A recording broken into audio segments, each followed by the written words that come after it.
San Isidro del Camino era un pueblo olvidado, enclavado entre las secas colinas del interior de México, donde el sol caía a plomo sobre la tierra y el viento arrastraba polvo mezclado con el persistente olor a carne en descomposición. Allí, la muerte no era un acontecimiento raro ni solemne, sino parte de la rutina diaria, aceptada con silenciosa resignación. La campana de la iglesia marcaba la hora con una precisión casi cruel, recordando a los vivos que la tierra siempre reclamaba lo que les pertenecía por derecho. Fue a este lugar al que Mateo Calderón regresó tras 15 años de ausencia, no por añoranza, sino por necesidad. Su madre había muerto. Elena Calderón fue encontrada en el patio de su casa, tumbada de lado, con el cuerpo ya infestado de gusanos, a pesar de haber fallecido tan solo unas horas después. La explicación oficial apuntaba a causas naturales, algo común entre las personas mayores de la región, pero la velocidad de descomposición había llamado la atención incluso de los más acostumbrados a los cadáveres. Mateo lo notó en el rostro del médico local, quien evitó el contacto visual mientras firmaba el informe, como si quisiera zanjar el asunto antes de que surgieran preguntas. No se sugirió ninguna autopsia. No se abrió ninguna investigación. El velorio tuvo lugar en la pequeña iglesia de San Isidro, construida con piedras irregulares y cubierta de imágenes religiosas desgastadas por el tiempo. El padre Tomás Aguilar dirigió la ceremonia con voz baja y firme, hablando de humildad, sacrificio y la importancia de la carne como prueba de fe. Sus palabras resonaron en el silencioso salón, incomodando a Mateo, quien observó a los residentes con la cabeza gacha, evitando el contacto visual. No hubo lágrimas excesivas ni expresiones de sorpresa, solo aceptación. El padre Tomás era más que un líder religioso, era una autoridad absoluta, respetado y temido a partes iguales. Llevaba décadas en San Isidro, tiempo suficiente para moldear creencias y costumbres. Su mirada siempre parecía atenta, incluso cuando sonreía. Durante el velorio se acercó a Mateo, le tocó suavemente el hombro y le dijo que Elena ahora descansaba, nutriendo la tierra. La frase sonó extraña, pero nadie reaccionó. Durante los días siguientes, Mateo se quedó en la antigua casa familiar, ocupándose de asuntos prácticos. Cada rincón de la residencia mostraba señales de abandono reciente, como si Elena hubiera dejado de cuidar el lugar de repente. En el patio, la tierra estaba removida exactamente donde se había encontrado el cuerpo. No había huellas de animales. Solo pequeños agujeros alineados, como si algo hubiera emergido de la tierra. Por la noche, Mateo oía ruidos húmedos provenientes de allí, similares a movimientos subterráneos. Mientras Mateo deambulaba por el pueblo, notó cambios sutiles desde su infancia. Puertas marcadas con cruces recientes, recipientes de sal enterrados cerca de las ventanas y miradas de recelo cada vez que hacía preguntas sencillas. Cuando habló del estado del cuerpo de su madre con Rosa Márquez, una amiga de la infancia, ella le pidió que no hablara de ello en público. Su petición llegó sin explicaciones, solo con evidente temor. La curiosidad llevó a Mateo al pequeño archivo municipal y al cementerio local. Los registros de entierro mostraban irregularidades, fechas contradictorias, cuerpos enterrados sin identificación y exhumaciones autorizadas para supuestos rituales de purificación. Estos procedimientos estaban firmados por el sacerdote y aprobados por el Consejo Comunitario, como si fueran prácticas antiguas e incuestionables. Ningún residente parecía dispuesto a dar explicaciones. La sensación de ser observado se intensificaba cada día. Cada vez que Mateo se acercaba a la iglesia, la campana sonaba fuera de turno. Los niños dejaban de jugar cuando él pasaba. Por la noche, las sombras se movían tras las ventanas de la rectoría, aunque durante el día no se veía a nadie. San Isidro funcionaba como un solo organismo, reaccionando a la presencia de un elemento extraño. Un día, mientras organizaba las pertenencias de su madre, Mateo encontró un cuaderno escondido dentro de un saco de harina.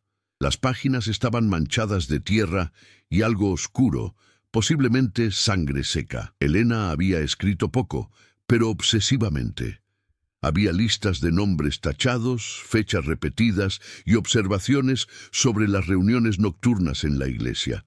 Una frase se repetía en casi todas las páginas: alimentan la tierra con carne viva. El cuaderno también contenía un símbolo dibujado varias veces, un círculo cortado por líneas curvas, que parecía larvas en movimiento. Mateo no reconoció su significado, pero sintió una incomodidad inmediata al tocarlo. No era una ilusión, era un registro. Su madre había descubierto algo que no debía. El antagonismo en San Isidro no se manifestaba en enfrentamientos directos, sino en complicidad colectiva. El sacerdote, el consejo, los vecinos, todos compartían un pacto silencioso sustentado por la fe, el miedo y la necesidad. Cuestionar significaba romper un equilibrio mantenido a costa de cuerpos anónimos. Mateo comprendió que la muerte de Elena no fue accidental, fue una consecuencia. Al caer la noche, con el viento trayendo de nuevo el dulce olor a descomposición, Mateo comprendió que su regreso no había sido una elección, sino una llamada. La tierra de San Isidro estaba hambrienta, y él era el siguiente en decidir si aceptaba el sacrificio o desenterraba la verdad. San Isidro del Camino no era solo un pueblo aislado, sino un espacio moldeado por la repetición de rituales cotidianos que habían perdido su significado original. Las calles estrechas, cubiertas de polvo y grietas, siempre conducían a la iglesia en el centro, como si toda la vida convergiera inevitablemente en ese punto. Las casas eran bajas, construidas con materiales reutilizados y mostraban rastros de constantes renovaciones, signos de una población que remendaba el presente ignorando el futuro. Nada allí parecía efímero salvo la gente. Mateo comenzó a observar a los residentes con atención. Se dio cuenta de que se despertaban demasiado temprano y se acostaban demasiado tarde, como si el descanso fuera un lujo peligroso. Muchos tenían heridas mal curadas, dedos amputados, cicatrices profundas ocultas por mangas largas, incluso en el intenso calor. No se trataba de accidentes aislados. Había un patrón de autolesiones discretas, aceptadas con desconcertante naturalidad. Al ser interrogados, cambiaban de tema o respondían con frases cortas sobre el sacrificio y el destino. Rosa Márquez era la única que mantenía contacto regular con Mateo. Trabajaba en la tienda de comestibles local, un pequeño espacio abarrotado de productos básicos e imágenes religiosas colgadas tras el mostrador. Rosa mostraba un nerviosismo constante, siempre mirando hacia la puerta cuando hablaban. Poco a poco, revelaba fragmentos del pasado reciente del pueblo, nunca detalles completos. Habló de cosechas que solo prosperaban tras pérdidas necesarias y de períodos de sequía interrumpidos por muertes inexplicables. Cada frase era seguida por un silencio prolongado. El entorno natural también influyó en el comportamiento de los habitantes. La tierra alrededor de San Isidro era extrañamente fértil en ciertos puntos, mientras que otras áreas permanecían estériles, incluso con el cuidado adecuado. Estos lugares fértiles coincidían con las zonas cercanas al cementerio y detrás de la iglesia. Por la noche, la tierra parecía excesivamente húmeda, incluso sin lluvia. El olor era más intenso allí, una mezcla de compost orgánico y descomposición avanzada. El padre Tomás Aguilar aparecía con una frecuencia calculada. Nunca parecía sorprender a nadie, como si siempre estuviera donde debía estar. Su pasado era apenas conocido. Había llegado joven, reemplazando a un sacerdote fallecido repentinamente, y nunca había salido de San Isidro.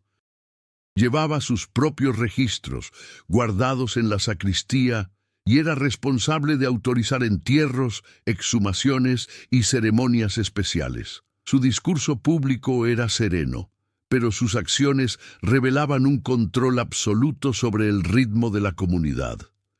El consejo comunitario estaba formado por 3 hombres y una mujer mayores, todos con algún grado de parentesco.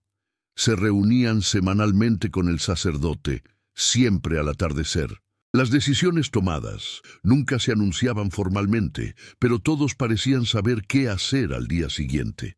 Mateo notaba que, después de estas reuniones, alguien siempre desaparecía temporalmente y regresaba días después con la mirada perdida y un comportamiento más sumiso. Entre los personajes secundarios destacaba Julián Ortega, el sepulturero.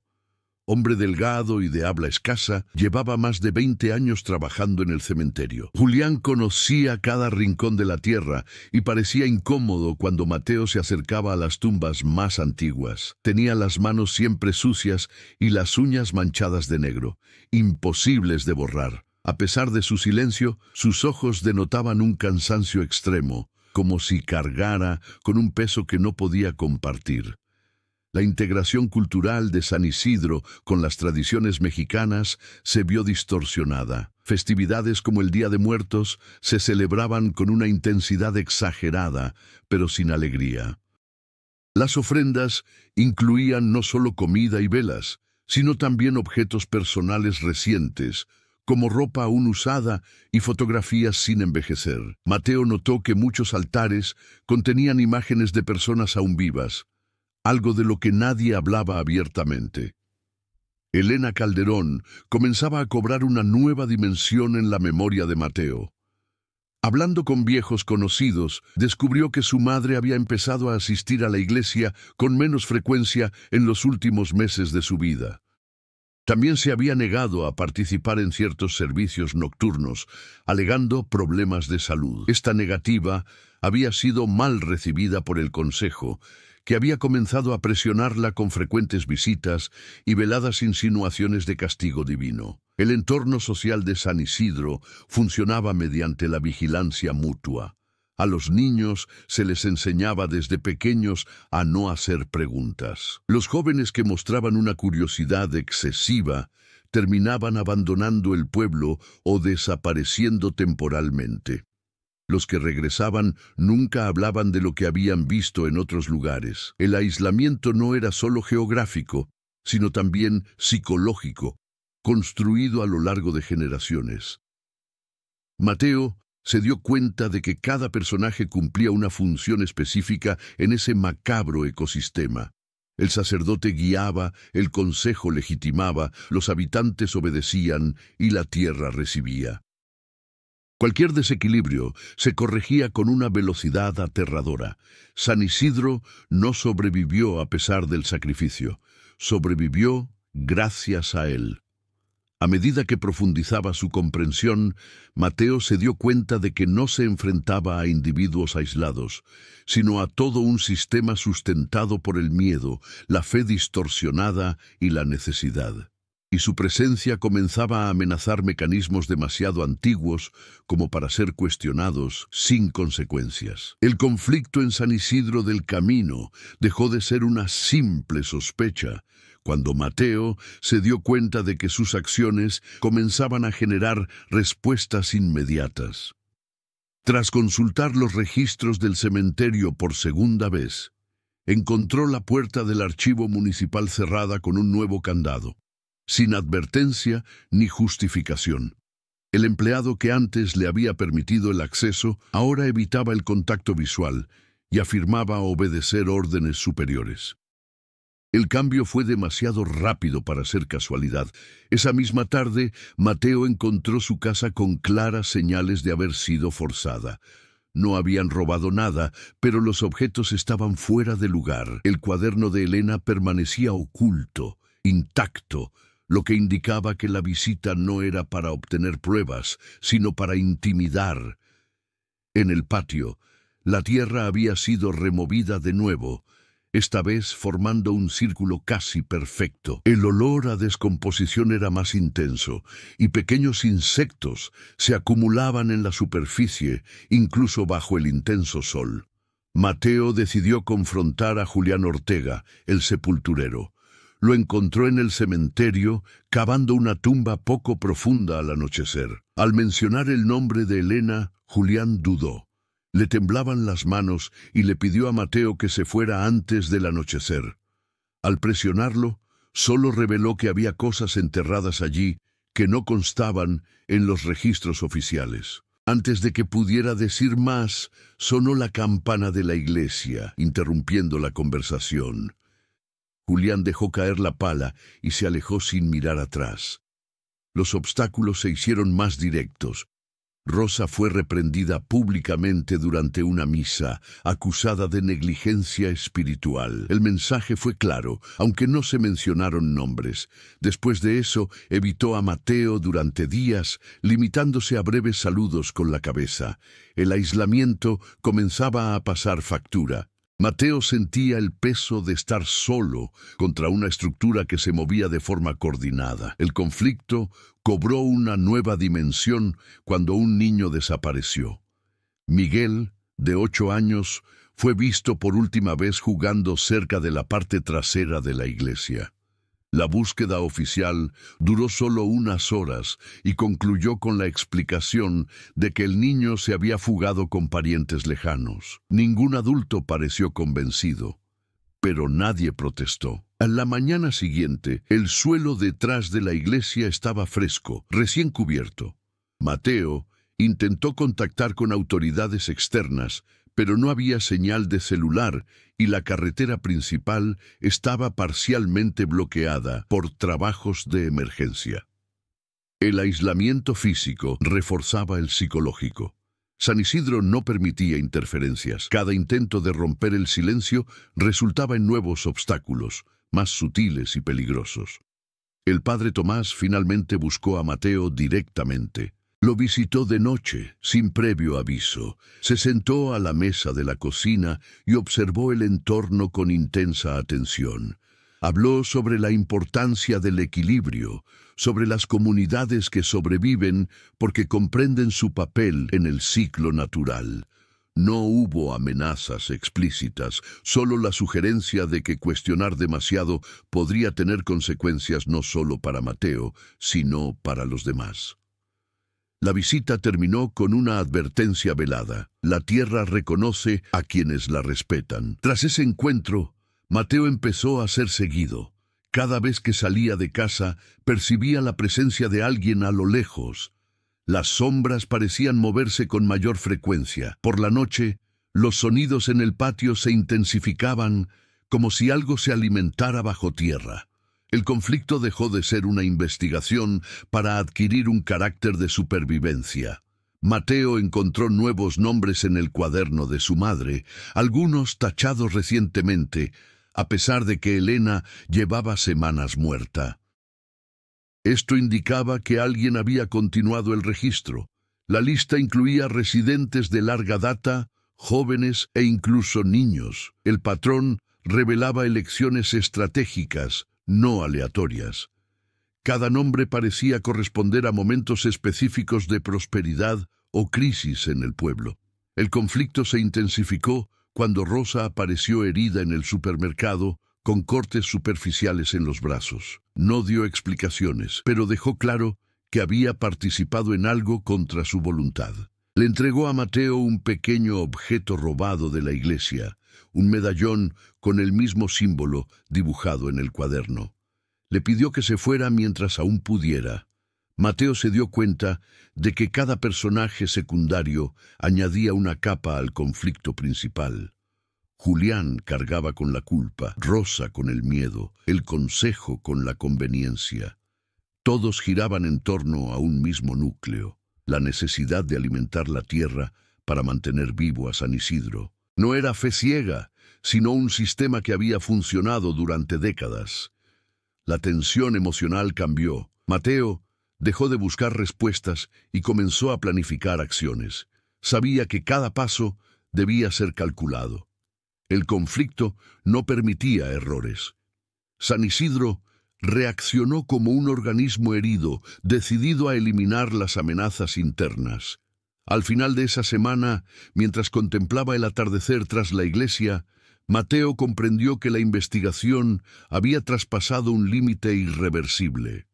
Ya no era un observador, se había convertido en parte activa del conflicto, y en ese pueblo, participar significaba elegir entre nutrir la tierra o ser consumido por ella. Las subtramas en San Isidro del Camino no surgieron como distracciones del conflicto principal, sino como extensiones naturales de este, revelando el coste humano del pacto silencioso que sostenía al pueblo. Cada relación, cada gesto cotidiano, tenía consecuencias directas vinculadas a la necesidad de mantener la tierra saturada. Mateo comenzó a percibir estas conexiones al observar patrones previamente ignorados. Una de estas subtramas giraba en torno al consejo comunitario y sus propias fragilidades. Sus miembros parecían autoritarios, pero vivían en constante tensión. Mateo notó que 2 de ellos presentaban claros signos de enfermedad avanzada, con piel amarillenta y respiración irregular. A pesar de ello, rechazaban atención médica externa. Su permanencia en el poder parecía menos una opción que una obligación, como si el cargo fuera una condena prolongada. La subtrama revelaba que ni siquiera los beneficiarios directos del sistema estaban exentos de sus exigencias. Otra trama narrativa surgió con Julián Ortega. El sepulturero comenzó a dejar señales discretas para Mateo. Pequeñas marcas cerca de ciertas tumbas, trozos de madera colocados de una manera específica. Estas señales indicaban lugares donde se habían realizado entierros no oficiales. Julián nunca habló, pero sus acciones demostraron un intento silencioso de expiación. La subtrama de Julián no buscaba la redención completa, sino solo aliviar la culpa acumulada durante años de complicidad forzada. Rosa Márquez también cargó con sus propias complejidades. Tras la lesión en los brazos, su comportamiento cambió. Se volvió más retraída, pero empezó a actuar de forma calculada. Empezó a retrasar las entregas, a equivocarse deliberadamente en los pedidos y a crear pequeñas interrupciones que afectaban la rutina del pueblo. Eran actos mínimos, casi insignificantes por sí solos, pero en conjunto crearon fisuras en el funcionamiento eficiente de San Isidro. Rosa no confrontó directamente al sistema, pero lo desgastó desde dentro. Una subtrama más inquietante involucraba a los niños. Mateo se dio cuenta de que algunos de ellos estaban entrenados para observar a adultos específicos, reportando comportamientos considerados anormales. Esta vigilancia infantil se disfrazaba de juego, pero funcionaba como un mecanismo de control social. Los niños que destacaban en este rol recibían privilegios sutiles, como mejor alimentación o protección temporal. La subtrama revelaba la perpetuación del pacto a lo largo de generaciones. El tiempo comenzó a ejercer una presión directa sobre Mateo. El ciclo agrícola se acercaba a un período crítico y comenzaron a circular rumores sobre la necesidad de un sacrificio mayor. La presión temporal intensificó la tensión narrativa, dejando claro que era necesario tomar decisiones antes de la siguiente luna llena, fecha asociada con ceremonias especiales oficiadas por el padre Tomás. Mateo también descubrió registros antiguos en la casa de su madre, ocultos entre las paredes. Eran recortes de periódicos regionales que informaban sobre desapariciones en pueblos cercanos durante décadas. Muchos de estos lugares habían sido abandonados o incorporados por comunidades vecinas. La subtrama histórica amplió el alcance del conflicto, mostrando que San Isidro no era un caso aislado, sino parte de un patrón más amplio de supervivencia basado en prácticas extremas. El padre Tomás reveló otra faceta de su gestión del conflicto interno del Consejo. En sermones recientes comenzó a enfatizar la necesidad de obediencia absoluta, indicando que percibía grietas en la estructura. Su postura se volvió más rígida y las ceremonias nocturnas más frecuentes. La subtrama del antagonista mostraba su lucha por mantener el control total ante las crecientes amenazas internas. La relación de Mateo con su propia memoria también se convirtió en una subtrama relevante. Empezó a recordar sucesos de la infancia que antes parecían banales, como las desapariciones repentinas de compañeros de clase o los periodos en que los adultos evitaban ciertas zonas. Estos recuerdos reinterpretados añadieron profundidad emocional sin repetir conflictos ya establecidos, reforzando la idea de que el pacto siempre había existido, solo que disfrazado. La presión aumentó cuando Julián no apareció en el cementerio durante 2 días consecutivos. Su desaparición temporal generó rumores y ansiedad. Al regresar, estaba visiblemente abatido, con la mirada perdida y movimientos mecánicos. La subtrama sugería un castigo o coerción directa, destacando el costo de cualquier intento de desviarse. Todas estas historias convergían en el conflicto central sin prolongar innecesariamente la narrativa. Cada subtrama alimentaba la comprensión de Mateo sobre el funcionamiento de San Isidro y reforzaba la urgencia de actuar. No había lugar para medias tintas. El sistema exigía un mantenimiento constante y cualquier fallo conllevaba represalias inmediatas. Al final de esta etapa quedó claro que todas las subtramas necesitaban una resolución, pues estaban interconectadas con el destino del pueblo. La presión del tiempo, el desgaste interno y una creciente conciencia colectiva crearon un escenario inestable. San Isidro se acercaba a un punto crítico.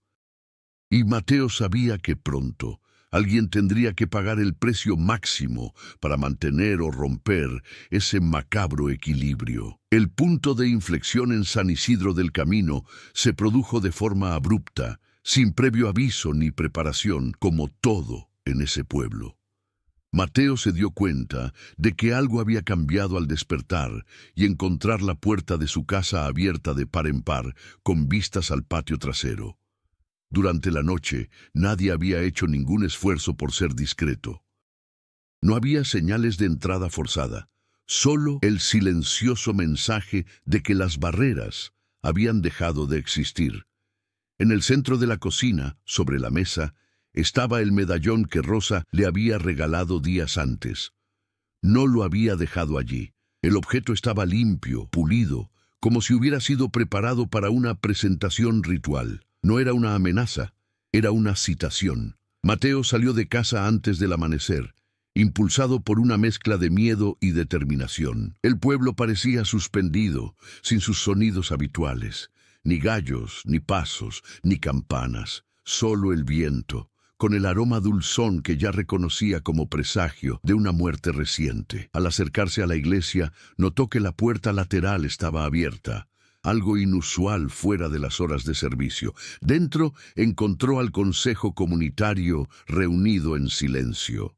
Julián estaba allí, arrodillado, con las manos sucias de tierra fresca. Rosa estaba de pie, pálida, sosteniendo un paño manchado de sangre seca. El padre Tomás estaba en el altar, con vestimentas antiguas, diferentes a las que se usaban en las misas comunes.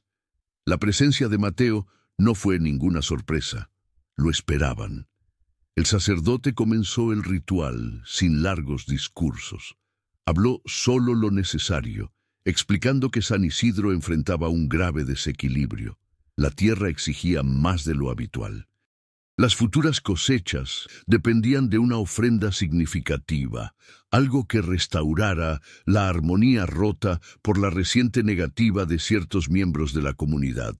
Mientras hablaba, miró directamente a Mateo, dejando claro quién representaba esta perturbación.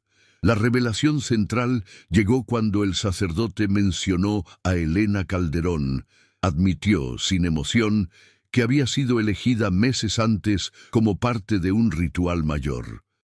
Helena inicialmente aceptó, como todos los demás, pero cambió de opinión al darse cuenta de que el sacrificio no era simbólico. Cuando intentó denunciar el pacto e impedir futuras elecciones, se convirtió en una amenaza. Su muerte se aceleró. La descomposición anormal no fue un accidente, sino una consecuencia directa del proceso incompleto. Mateo sintió el peso de la revelación no como una conmoción, sino como una confirmación brutal. Todo encajaba. El cuaderno, los nombres, los registros falsos. Helena no había muerto por desafiar la fe, sino por intentar desbaratar la maquinaria que mantenía vivo a San Isidro. El punto de inflexión no fue solo la verdad revelada, sino la comprensión de que no había vuelta atrás en la ignorancia. El padre Tomás presentó la nueva exigencia de la tierra. El ritual debía completarse esa noche, antes de que la luna alcanzara su punto más alto. El sacrificio debía ser consciente, alguien que comprendiera plenamente el pacto y, aún así, se ofreciera. La mirada colectiva se dirigió a Mateo. No había sido convocado sin más. Había estado preparado desde su regreso al pueblo. Las reacciones de los personajes revelaron matices inesperados. Julián lloró en silencio, incapaz de mirar a Mateo. Rosa dio un paso al frente, pero el consejo la detuvo. Sus ojos reflejaban culpa y desesperación. Los miembros del consejo parecían aliviados, como si la decisión se hubiera tomado hacía mucho tiempo y solo esperaran la formalización. Mateo reaccionó sin palabras. Caminó hacia el altar y observó los símbolos tallados en la piedra, los mismos que había dibujado en el cuaderno de su madre. Tocó la tierra fría y sintió una ligera vibración bajo sus dedos, como algo vivo esperando. La revelación más perturbadora no provino de las palabras del sacerdote, sino de la comprensión física de que la tierra respondía. El punto de inflexión definitivo se produjo cuando Mateo rechazó verbalmente el sacrificio. No gritó ni suplicó, simplemente dijo que no se ofrecería. El silencio que siguió fue denso. Por primera vez, el padre Tomás mostró emoción, no ira, sino genuina preocupación. La negativa consciente amenazó el funcionamiento mismo del pacto. En respuesta, el sacerdote reveló la última capa del sistema. Si el elegido se negaba, la tierra tomaría lo que necesitara por sí sola, sin distinción. El sacrificio ya no estaría controlado. Niños, ancianos, cualquiera podría ser tomado.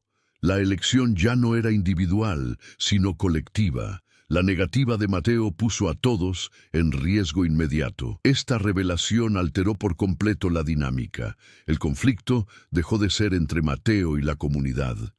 Se convirtió en una crisis existencial para San Isidro.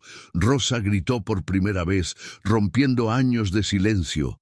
Julián se puso de pie, sosteniendo la pala como si fuera un arma. El consejo se sumió en el caos, al darse cuenta de que el control se les escapaba. Mateo comprendió en ese momento que el verdadero punto de inflexión no fue su negativa, sino el colapso de la certeza colectiva. El pacto siempre había funcionado porque nadie se había atrevido a interrumpirlo conscientemente. Ahora, la duda se había instalado. La tierra esperaba, y San Isidro nunca volvería a ser el mismo. Las consecuencias de la negativa de Mateo se extendieron por San Isidro del Camino, tan rápido como el olor a tierra abierta se filtraba en las casas. No hubo necesidad de anuncios ni reuniones formales. Todo el pueblo pareció comprender, instintivamente, que algo esencial se había roto. El equilibrio, sostenido por décadas de obediencia silenciosa, comenzaba a desmoronarse. La primera noche tras la interrupción del ritual, nadie durmió. Las puertas permanecieron abiertas, las ventanas de par en par, como si el confinamiento ya no ofreciera protección. En varios lugares, El suelo empezó a mostrar pequeñas fisuras, grietas húmedas que liberaban insectos y un olor insoportable. No era imaginación colectiva. La tierra reaccionaba visiblemente. El pacto había fracasado. El padre Tomás intentó recuperar el control. Ofreció una misa extraordinaria al amanecer, convocando a todos los residentes. Su sermón fue más severo de lo habitual, lleno de advertencias sobre la desobediencia y el castigo divino. Sin embargo, algo había cambiado. Las miradas, antes sumisas, ahora transmitían un miedo desorganizado. La autoridad del sacerdote se mantenía, pero ya no era absoluta. La duda se había convertido en un agente corrosivo. El consejo comunitario se dividió. Dos de sus miembros abogaron por un nuevo sacrificio inmediato, incluso sin consenso. Otro sugirió expulsar a Mateo del pueblo como forma de apaciguar la tierra. La discusión terminó sin una decisión, algo sin precedentes. La incapacidad para actuar demostró que el sistema dependía más de la unanimidad que de la fuerza. Julián Ortega fue el primero en sufrir consecuencias directas. A la mañana siguiente lo encontraron inconsciente en el cementerio, parcialmente enterrado, como si la tierra hubiera intentado llevárselo solo a él. Sobrevivió, pero perdió temporalmente el habla.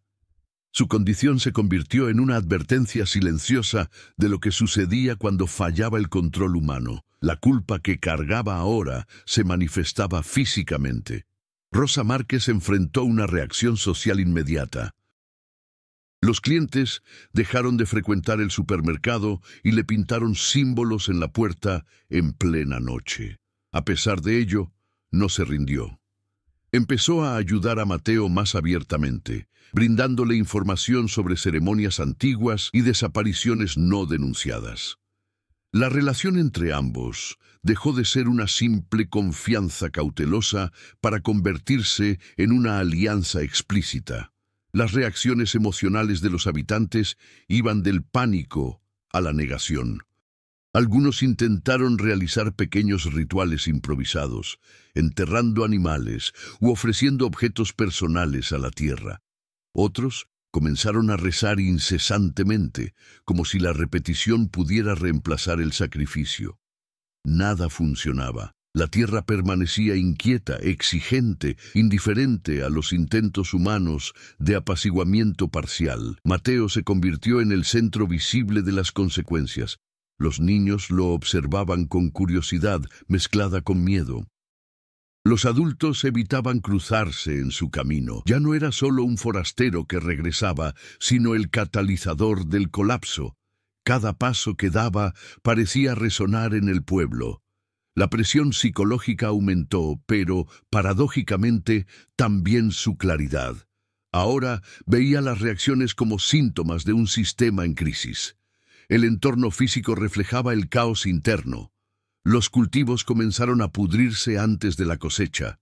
El agua del pozo adquirió un sabor metálico. Los animales domésticos enfermaron o huyeron. Estos efectos amplificaron el miedo colectivo, reforzando la creencia de que la negativa de Mateo había condenado a todos. La narrativa oficial del sacerdote intentó respaldar esta idea, pero la falta de una solución debilitó su eficacia. Una consecuencia inesperada surgió cuando algunos residentes comenzaron a cuestionar abiertamente el pacto. Las conversaciones en voz baja se convirtieron en debates moderados. Viejas historias salieron a la luz, revelando sacrificios forzados y decisiones manipuladas. La obediencia automática dio paso a la memoria reprimida. El miedo seguía presente, pero ya no era suficiente para silenciarlos por completo. Mateo observó estas reacciones sin intervenir directamente. Comprendió que cualquier acción precipitada podría acelerar irreversiblemente el colapso. Aún así, sabía que el tiempo jugaba en contra de todos. La tierra no esperaría indefinidamente. Las consecuencias del punto de inflexión exigían una respuesta concreta. El padre Tomás, bajo presión, mostraba signos de agotamiento físico. Le temblaban las manos durante los sermones, y su voz se quebraba en los momentos críticos. Por primera vez parecía humano, vulnerable. El liderazgo construido sobre la certeza absoluta comenzaba a desmoronarse ante una situación que ya no podía controlar por completo. Al final de ese periodo, San Isidro ya no era el mismo. Las consecuencias de la ruptura habían alterado las relaciones, expuesto debilidades y acelerado procesos previamente contenidos. El pueblo se encontraba suspendido entre la repetición del horror familiar y la incertidumbre de un futuro sin garantías. Y Mateo sabía que las reacciones eran solo el comienzo.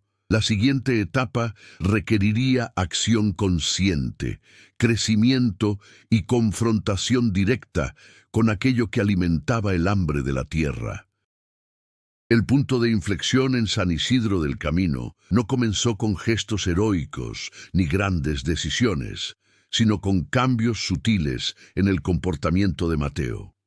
Tras días observando el desmoronamiento gradual del pueblo, comprendió que la resistencia pasiva ya no era suficiente. El crecimiento necesario no era moral ni espiritual, sino estratégico.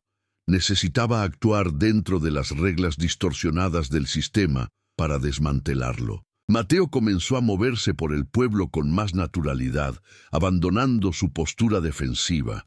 Hablaba con los residentes sin confrontar directamente el pacto, escuchando historias fragmentadas y recuerdos olvidados.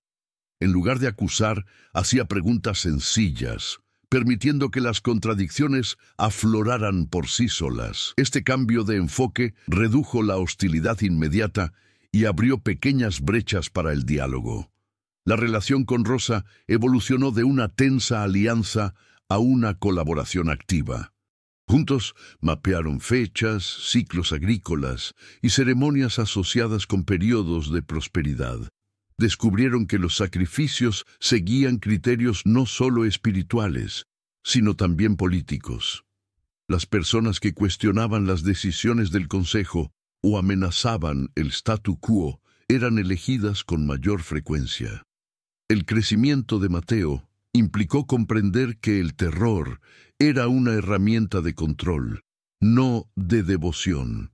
Mateo también comenzó a revisar los viejos registros que su madre había encontrado. Los organizó cronológicamente, identificando claros patrones de manipulación. Se dio cuenta de que, en diversos momentos históricos, la tierra había sido alimentada, incluso sin una crisis real. El sacrificio se había convertido en un hábito, no en una necesidad. Esta constatación alteró su percepción del conflicto. El hambre de la tierra se había amplificado artificialmente con el paso de los años. El crecimiento personal de Mateo se manifestó cuando dejó de actuar únicamente impulsado por el dolor de la pérdida. La muerte de Helena seguía presente, pero ya no era el único motor. Empezó a ver a San Isidro como un organismo enfermo, mantenido vivo por prácticas que agravaban su condición. Superarlo significaba romper el ciclo, aunque requiriera sacrificios distintos a los que imponía la tradición. Julián Ortega, aún debilitado, se convirtió en una pieza inesperada en este proceso. Incapaz de hablar, comenzó a escribir nombres y lugares en trozos de papel. Reveló la existencia de una cámara subterránea bajo la iglesia, utilizada para rituales antiguos y abandonada tras un deslizamiento parcial de tierra. El descubrimiento no trajo una solución inmediata, pero amplió el alcance de la investigación. Mateo se dio cuenta de que aún había capas desconocidas en el pacto. El padre Tomás intentó recuperar su influencia, pero se topó con una creciente resistencia. Los sermones ya no surtían el mismo efecto. Algunas familias comenzaron a evitar los servicios nocturnos, alegando enfermedad o miedo. El crecimiento colectivo, aún frágil, comenzaba a manifestarse como agotamiento. El terror constante había cobrado su precio. Mateo enfrentó nuevos desafíos internos. El miedo a equivocarse se hizo más presente que el miedo a la tierra. Cada decisión conllevaba el riesgo de provocar una reacción irreversible. Aún así, siguió adelante, consciente de que repetir estrategias anteriores solo prolongaría el sufrimiento. Crecer no era cómodo. Requería renunciar a la seguridad ilusoria que ofrecía el silencio. Un cambio significativo ocurrió cuando Mateo reunió a pequeños grupos en diferentes momentos, fuera de la iglesia. No eran reuniones formales, sino conversaciones enfocadas. En estas ocasiones, compartía la información de forma fragmentada, permitiendo que cada grupo llegara a sus propias conclusiones.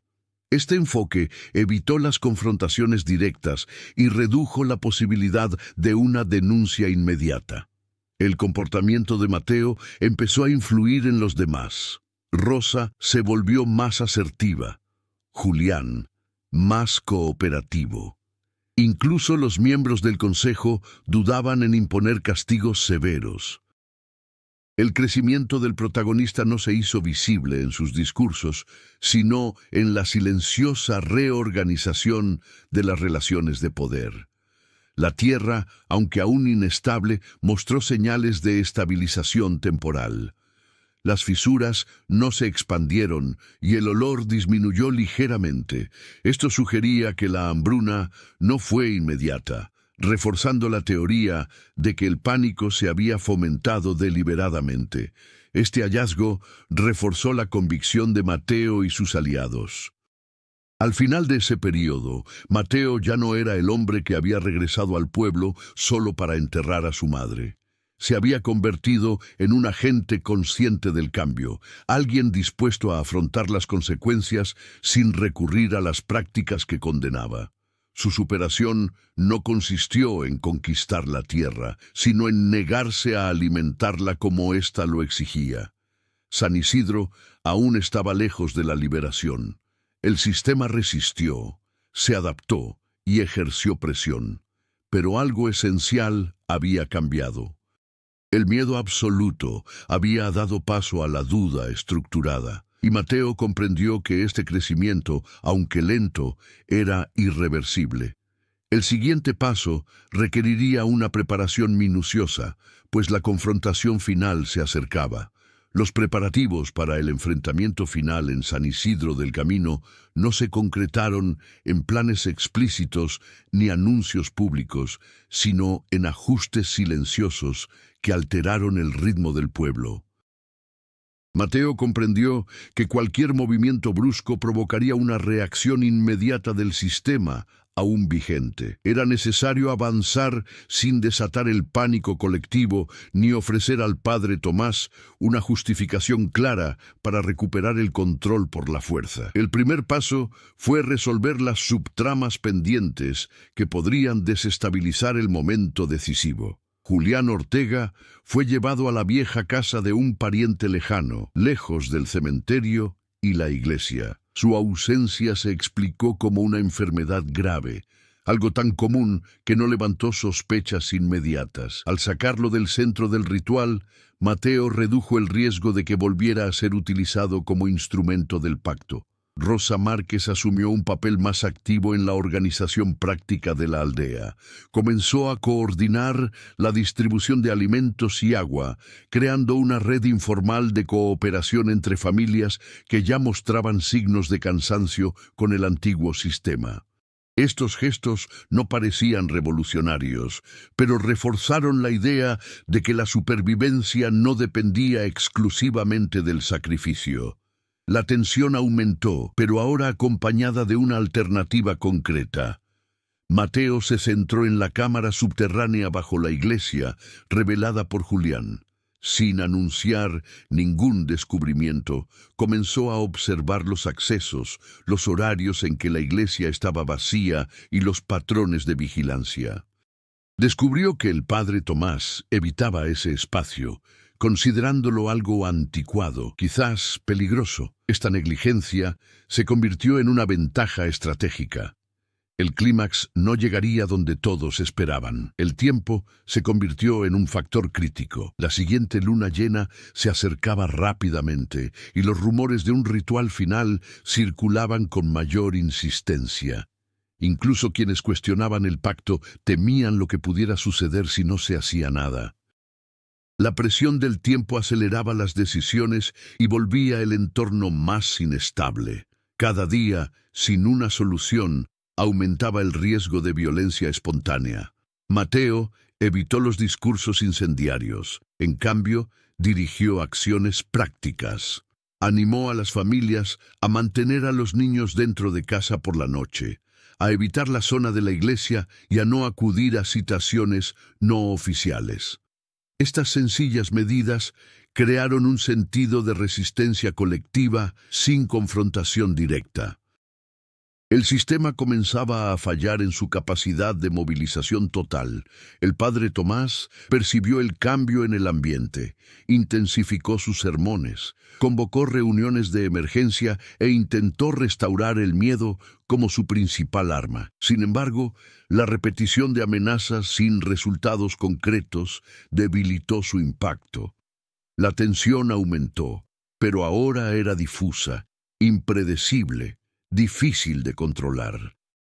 La preparación para el clímax incluyó precisamente permitir que esta incertidumbre erosionara la autoridad central. Mateo también se preparó emocionalmente. Sabía que la confrontación requeriría decisiones irreversibles. Pasaba las noches de guardia, no en una reflexión prolongada, sino en observación activa.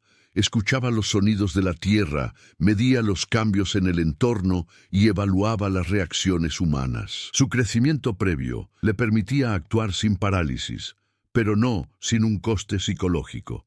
Se tomó una decisión crucial cuando Mateo reunió a representantes de familias clave en reuniones separadas. No buscaba un consenso total, solo una comprensión mínima. Explicó que el clímax no implicaría sacrificios humanos, sino exponer el mecanismo que alimentaba el miedo. No reveló detalles, solo los suficientes para asegurar que no interfirieran en el momento decisivo. La preparación requería confianza selectiva.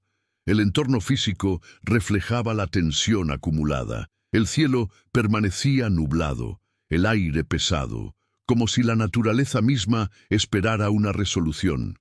La tierra mostraba menos señales de actividad agresiva, pero no era estable. Era como un animal contenido, listo para reaccionar ante cualquier estímulo inapropiado. Esto reforzaba la urgencia de actuar con precisión. Mateo colocó los objetos simbólicos encontrados en el cuaderno de Elena en lugares estratégicos de la cámara subterránea. No como un ritual, sino como evidencia. Sabía que el clímax requeriría una revelación concreta, algo que destrozaría definitivamente la narrativa del sacerdote. La preparación no era mística, sino práctica, centrada en desmantelar la estructura de poder. En vísperas de la luna llena, San Isidro estaba en vilo. La gente hablaba poco, se movía con cautela, esperaba. El viejo sistema aún respiraba, pero se debilitaba. El nuevo aún no se había consolidado. Era el momento límite en el que todo podía derrumbarse o transformarse. Mateo caminó por el pueblo al anochecer, observando puertas cerradas y luces apagadas. No había vuelta atrás. La preparación estaba completa no porque todos estuvieran de acuerdo, sino porque se habían creado las condiciones. El clímax no dependería de la fuerza bruta, sino de la exposición, la decisión y la reacción colectiva. Mientras la luna comenzaba a asomar por el horizonte, Mateo fue a la iglesia por última vez antes del enfrentamiento. No llevaba armas ni símbolos sagrados. Solo llevaba la certeza de que el miedo debía ser enfrentado desde su origen. La preparación había terminado. El siguiente paso sería irreversible. El clímax en San Isidro del Camino comenzó en el momento en que la luna llena alcanzó su punto más alto, iluminando la fachada de la iglesia con una luz tenue e implacable.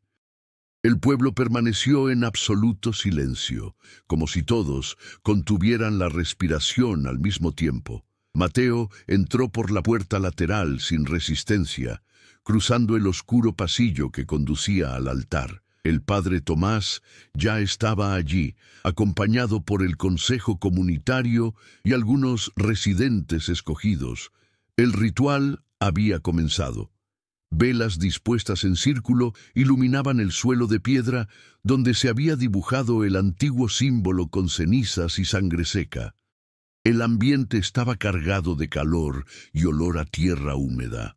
El sacerdote comenzó la ceremonia con palabras familiares, repetidas durante décadas, pero algo era diferente. Había tensión en su voz. La ausencia de una parte de la comunidad era evidente. El control no era total. Mateo avanzó hacia el centro sin impedimentos. Su presencia generó murmullos, pero el sacerdote levantó la mano, exigiendo silencio. Dijo que la tierra aún esperaba, que la negativa anterior había agravado el hambre y que esta noche definiría el destino de todos. El discurso intentó recuperar autoridad, pero sonó demasiado ensayado, demasiado débil. El primer movimiento inesperado provino de Mateo. En lugar de confrontar verbalmente al sacerdote, se acercó a una de las losas del altar y la movió con esfuerzo. El sonido resonó por toda la iglesia.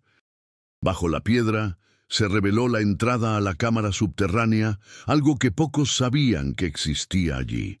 El consejo reaccionó conmocionado. El sacerdote palideció.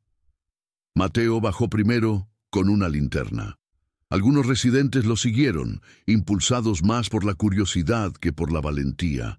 Abajo el espacio era vasto, sostenido por pilares antiguos. Las paredes estaban cubiertas de marcas, nombres grabados, símbolos obsesivamente repetidos. Restos de huesos humanos se mezclaban con la tierra. No había duda. Esto no era fe, era un matadero ritualizado. El punto de inflexión se consolidó cuando Mateo reveló documentos, cuadernos y registros dejados por Elena y Julián. Prueba de que el padre Tomás había elegido a las víctimas por conveniencia política, no por necesidad espiritual. Prueba de que se habían realizado sacrificios incluso en épocas de prosperidad. La narrativa de la inevitable hambruna de la tierra comenzó a desmoronarse ante los ojos de todos. El sacerdote descendió a la cámara, intentando recuperar el control. Gritó que esas pruebas no significaban nada, que la tierra exigía obediencia, no lógica. En ese momento, la tierra misma reaccionó. Ligeros temblores recorrieron el suelo, haciendo caer polvo y fragmentos de piedra. El miedo regresó con toda su fuerza. Algunos residentes entraron en pánico, confirmando que el pacto aún tenía poder psicológico. Fue entonces cuando Mateo tomó la decisión final. En lugar de huir o retirarse, se arrodilló y comenzó a remover la tierra con sus propias manos, dejando al descubierto huesos viejos y recientes. Demostró, ante todos, que el suelo no reaccionaba a la ausencia de sacrificio, sino a la manipulación continua, al exceso. La tierra era inestable porque había sido explotada, no porque estuviera muriendo de hambre. El temblor disminuyó gradualmente. El silencio regresó, denso, absoluto. Esta pausa rompió algo esencial. El miedo perdió su poder. La fe comenzó a derrumbarse. El padre Tomás intentó una última maniobra. Señaló a Mateo y declaró que, sin el pacto, San Isidro moriría. En ese momento, Rosa apareció en la puerta de la cámara, acompañada de decenas de residentes. Anunció que los cultivos fuera del área ritual habían comenzado a recuperarse ligeramente sin ningún sacrificio. La información corrió como la pólvora. La mentira central había sido desenmascarada. La transformación del protagonista se hizo visible. Mateo ya no hablaba como alguien impulsado por el dolor personal. Hablaba con claridad, firmeza, sin titubeos. Declaró que el pacto terminaba allí, no por imposición externa, sino por decisión colectiva. Nadie volvería a ser ofrecido. El clímax llegó a su punto álgido cuando el consejo intentó huir de la cámara. Parte de la estructura cedió, bloqueando temporalmente la salida. No hubo muertes. solo confinamientos. La metáfora era demasiado clara como para ignorarla. Quienes defendían el sistema eran prisioneros de sus propias decisiones. El padre Tomás cayó de rodillas, no arrepentido, sino derrotado. Su poder dependía de la fe absoluta. Sin ella, solo era un anciano rodeado de huesos. Su autoridad se había disuelto. Cuando finalmente salieron de la cámara, la luna comenzaba a ocultarse. La aldea estaba despierta, reunida, transformada. El conflicto central se había resuelto no con violencia extrema, sino con exposición y decisión consciente. La tierra permanecía en calma. Mateo miró a su alrededor y comprendió que el clímax no había sido la confrontación física, sino la ruptura definitiva del miedo. San Isidro nunca volvería a ser el mismo, y, por primera vez, eso no parecía una amenaza. Amaneció en San Isidro del Camino como ningún otro. La luz del sol no encontró resistencia en la niebla habitual, y el aire parecía menos denso, aunque aún conservaba las huellas de lo que había estado enterrado durante décadas.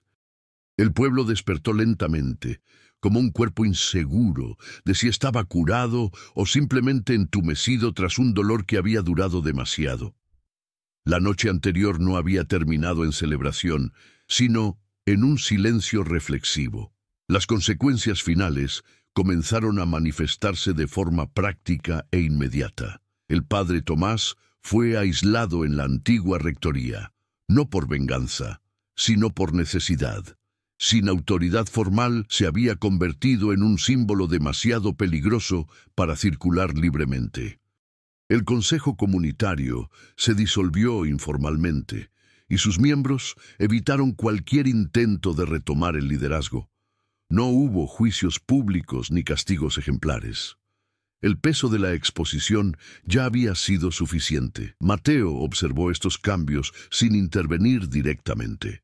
Su trayectoria no lo había posicionado como un nuevo líder y se negó a ocupar ese espacio. La coherencia con su propia transformación exigía no sustituir una autoridad absoluta por otra. En cambio, fomentaba decisiones colectivas sencillas y prácticas centradas en la supervivencia inmediata, reparar cercas, redistribuir alimentos, limpiar zonas contaminadas. La vida debía continuar. Rosa Márquez asumió un papel importante en la reorganización social. Su tienda de comestibles se convirtió en un punto de encuentro, no por orden, sino por la confianza acumulada. Personas que antes evitaban el contacto ahora compartían historias, dudas y miedos. El trauma colectivo comenzó a verbalizarse. No hubo un consenso absoluto sobre lo sucedido, pero sí sobre lo que no podía repetirse.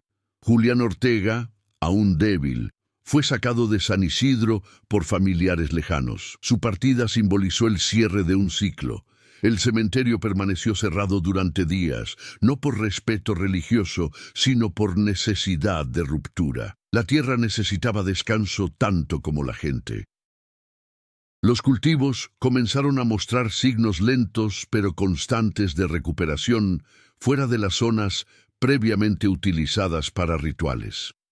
No hubo un milagro inmediato, solo una vuelta gradual a la normalidad.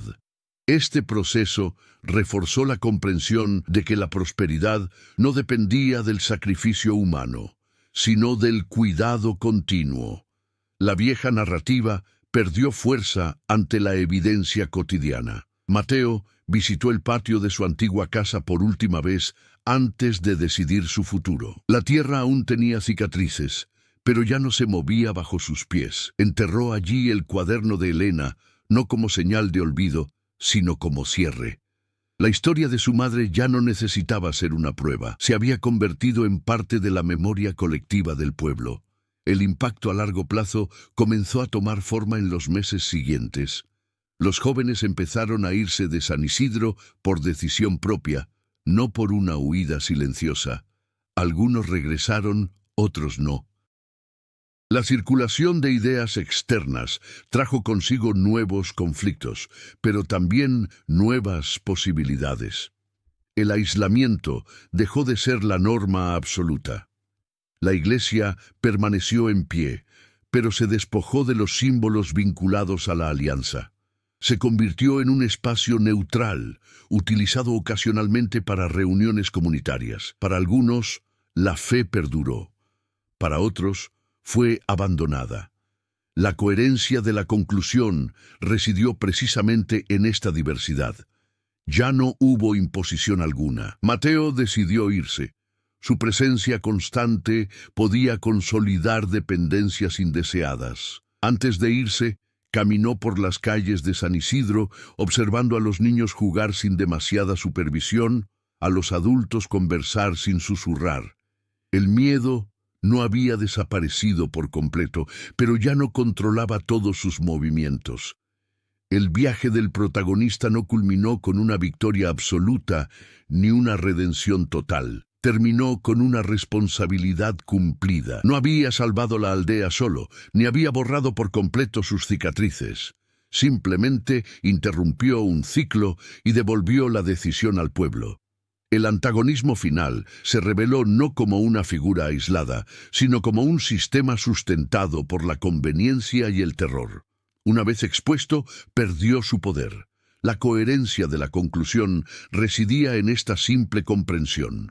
Tales sistemas sobreviven mientras no sean cuestionados colectivamente. Al salir de San Isidro, Mateo no llevaba consigo ni esperanzas ingenuas ni amargura. Llevaba la certeza de que la verdad, cuando se expone con precisión, altera trayectorias incluso sin prometer finales perfectos. La tierra permanecería allí, el recuerdo también, pero la carne viva había dejado de ser moneda corriente. San Isidro seguiría existiendo, transformado, imperfecto, humano. Y eso, por primera vez, fue suficiente. Meses después, San Isidro del Camino aún conservaba cicatrices, pero respiraba sin prisa.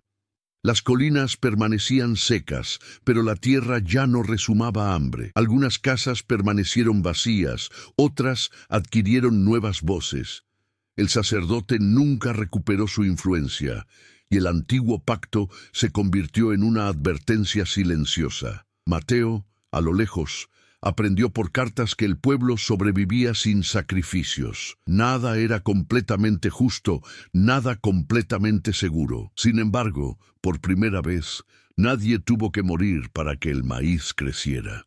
Y eso bastó para cambiarlo todo. El silencio que permaneció sirvió como recordatorio de que